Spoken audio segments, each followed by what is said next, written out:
I am on the Instagram. Is that why they call it Instagram? If I could call it gram, 10% type of rule. Why did I say the movement? Really? I make it sound like a cult, but I did do that, honestly. I decided to talk about one of my earlier videos when I first hit this financial freedom channel, and you can watch those videos if you want in a cringe binge, which they really do make me cringe. So in this video, we'll talk about how we can become financially free in 10 years. Yay!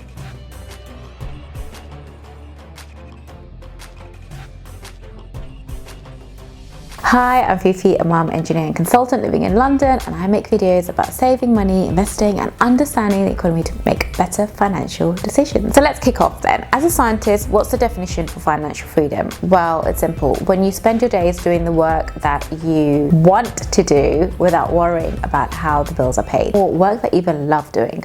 The best part about this is that it does not tell you that you need a massive amount of wealth, and nor does it tell you to give up work entirely, which I think is one of my problems with FIRE.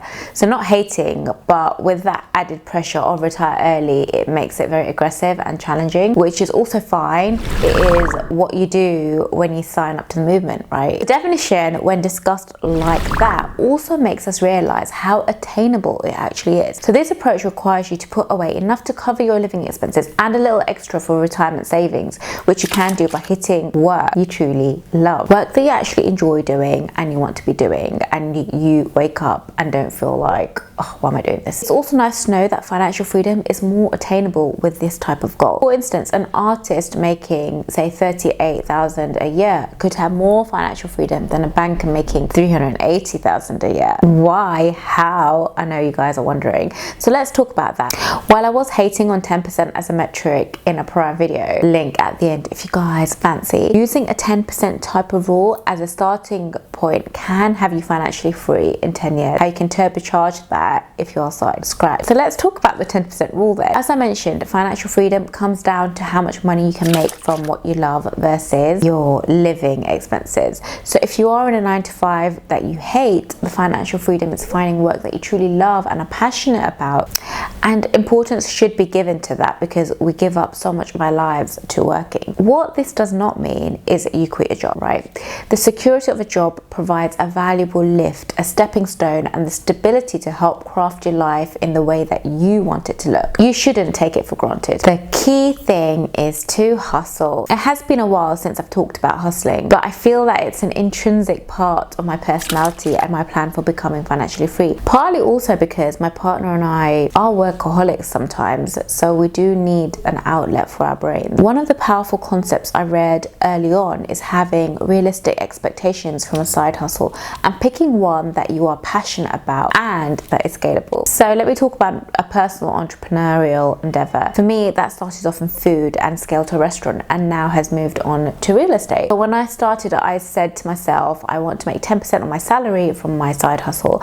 Back when I started, it was 2 supper clubs a month, but I loved them so much, I was doing 4 a month and sometimes more for special events like hen dos, corporates, get-togethers, networking events. It was hard work, but I absolutely loved it. So that 10% needs to evolve as we need to scale it up. So in year 2, we need to earn 20% from our side hustle, and having that gentle pressure to scale something you love also makes it real how you're replacing your dominant income source, which is your current full-time job. So if you keep growing incrementally at 10% chunks compared to your day job, then congratulations, you'll be done in 10 years replacing your primary source of income with a job you love. I know 10 years, it sounds like a very long time when you think about it, sat here in the chair, which it does.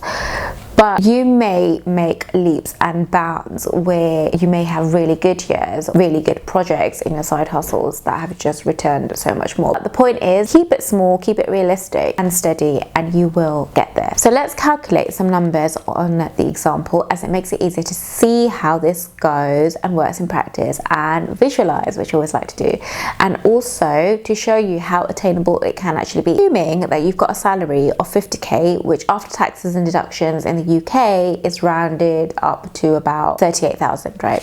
So you spend 90% of your income, you save 10% based on the 10% rule.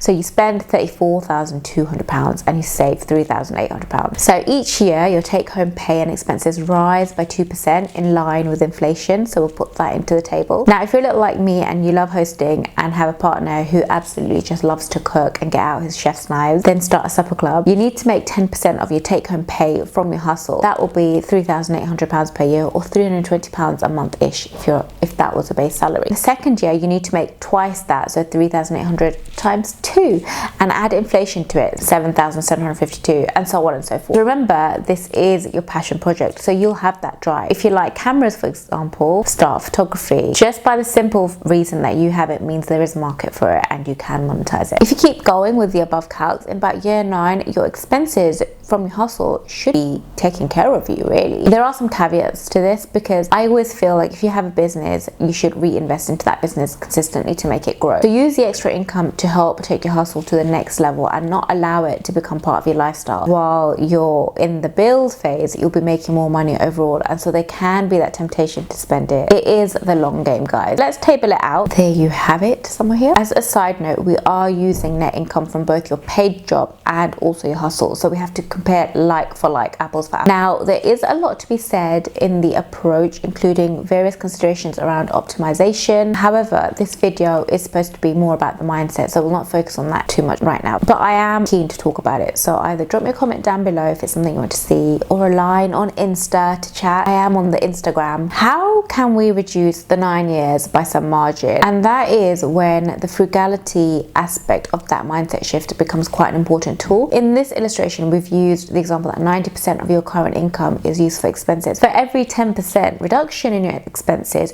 you shave off a year. So that is pretty nuts. Build a hustle and cut the expenses as aggressively as possible, and that timeline will definitely decrease. The faster you scale your income and the harder you manage your expenses, the quicker you can be doing projects that will bring you joy and happiness, all the good stuff.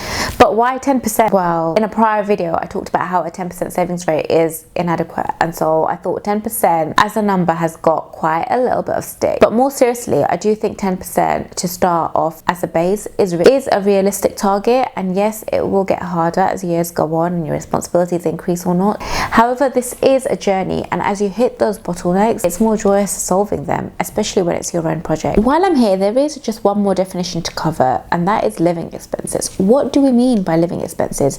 Really, when we start thinking of this approach to hustling and personal finance, well, yeah, sure, expenses are everything that you spend money on. Literally any transaction that leaves your account. These include the big ones, say for instance food, travel, housing, entertainment, seasonal spending like holidays, and also when you spend to save like emergency budgets where we put money aside to spend at some point in the future. But finally, and one we need to think about even if we are trying to transition from a job we don't like to one that we love, is saving for retirement. Cover this here in too much detail, but it does need serious thought. Now, if you were saving 10% of your salary, which is the conventional narrative and also wholly inadequate for so many reasons, hopefully you've now added to that significantly as you build your hustles. I am pretty sure that I will cover this in future so it's more accurate. That red button down below for future videos. And one final point, and one that is pretty important to mention: financial freedom is not a lifetime guarantee. So hustling is the right way and it's a means to becoming an entrepreneur and building a business.